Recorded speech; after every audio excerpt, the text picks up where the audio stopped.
Oke, sebelumnya kita sudah belajar yang namanya medan magnet ya. Jadi akan Miss ingatkan lagi menggunakan aplikasi PET ini ya. Kita akan simulasi menggunakan aplikasi PET. Jadi medan magnet itu adalah kawasan atau daerah yang di sekitar magnet atau masih dipengaruhi oleh magnet tersebut. Oke, di sini ada magnet batang dan terlihat ya bahwa di sini ada dua kutub magnet batang tersebut, ada yang namanya kutub selatan dan ada yang namanya kutub utara. N itu utara ya. Jadi di sini ada yang namanya kompas juga. Jadi kita gunakan aplikasi PET ini karena bisa memudahkan ya. Ada di sini kekuatan magnet ya. Kekuatan magnet kita buat 75%. Kemudian lihat dalam magnet ini jika kita centang maka kita akan lihat bahwa di dalam magnet itu ada garis-garis. Nah, ini adalah magnet. Kemudian ini kita lihat ini medan magnet ya, ini adalah kompas. Jadi kita coba mengukur medan magnet pada kutub utara. Kita lihat ini adalah alat ukurnya gitu kan. Kita ingin menentukan berapa sih medan magnetnya gitu. Pertama kita mau mengukur besar medan magnetnya di kutub utara. Oke, kita bisa lihat di kutub utara ini ada sekitar 196. Jadi besar medan magnetnya di kutub utara ini adalah 196. Kita bisa lihat ya di sini ditampilkan. Terus di kutub selatan ada berapa ya? Ya, di kutub selatan ini terukur dia medan magnetnya adalah 191,2 gitu. Oke. Kita hitung lagi di tengah. Coba kalau di tengah magnet itu ada berapa? 220,3. 220,3. Berarti terbesar ya di tengahnya daripada kutub utara dan kutub selatannya. Kalau di sini dia ada berapa? Ya, kalau di sini dia adalah terukurnya adalah 0,15. 0,15. Kita bisa lihat lagi kalau kita pindahkan dia di sini. Oke, kita bisa dapat dia ya 2,42. 2,42. Jadi ini bisa kita lihat bahwa semakin jauh kita mengukur medan magnetnya tersebut dari batang magnet, maka akan semakin kecil lah medan magnetnya.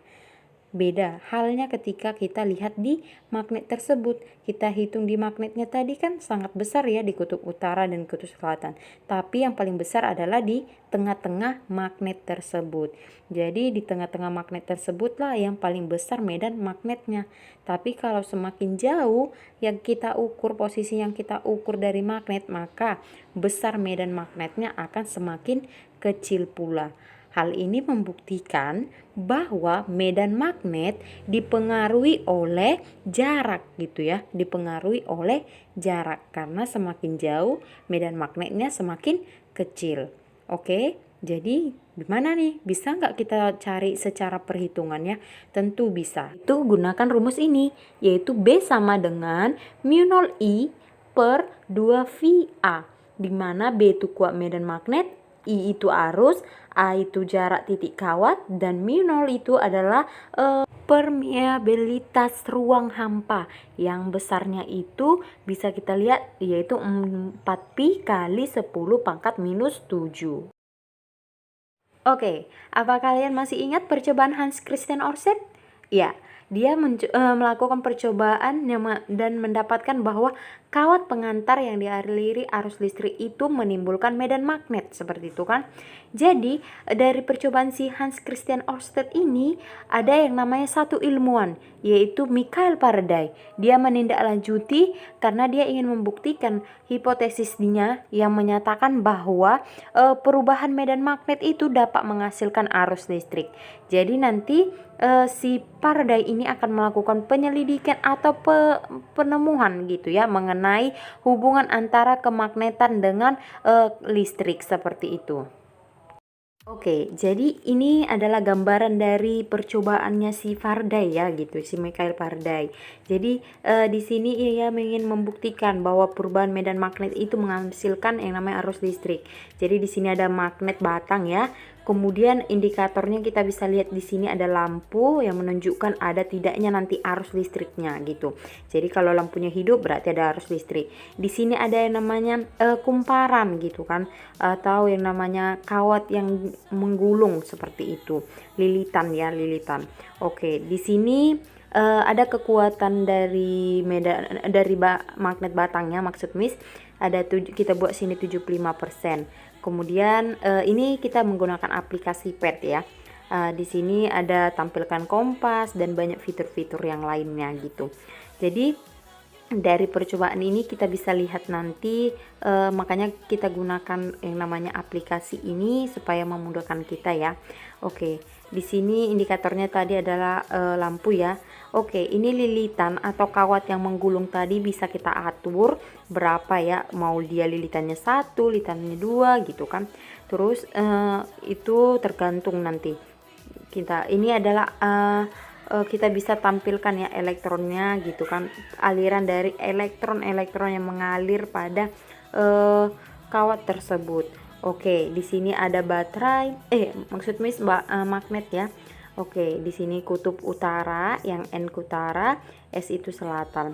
Ya, ketika kita masukkan batang ini ke dalam lilitan, apa yang terjadi? Kita bisa perhatikan lampu mulai menyala. Kemudian pada saat berada di tengah-tengah dia tidak menyala, dan ketika lilitannya itu berada tepat di kutub selatan menyala gitu lampunya kan, lebih terang seperti itu.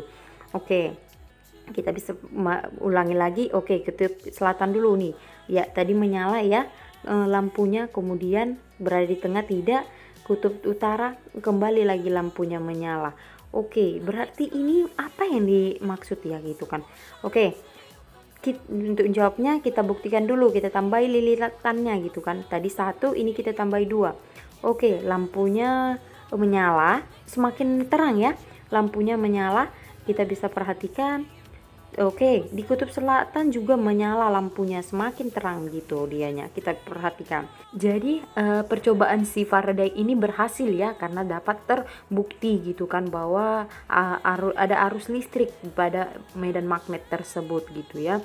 Oke, jadi di sini bisa kita lihat yang mempengaruhi juga ada lilitan, jumlah lilitannya. Jadi bisa kita perhatikan bahwa benar perubahan pada medan magnet dapat menghasilkan medan listrik, di mana gaya gerak listrik atau disebut GGL dapat diperbesar dengan memperbanyak jumlah lilitan kumparan, mempercepat gerakan magnet, dan perbesar kuat medan magnetik. Oke, hari ini sekian dulu ya. Dah.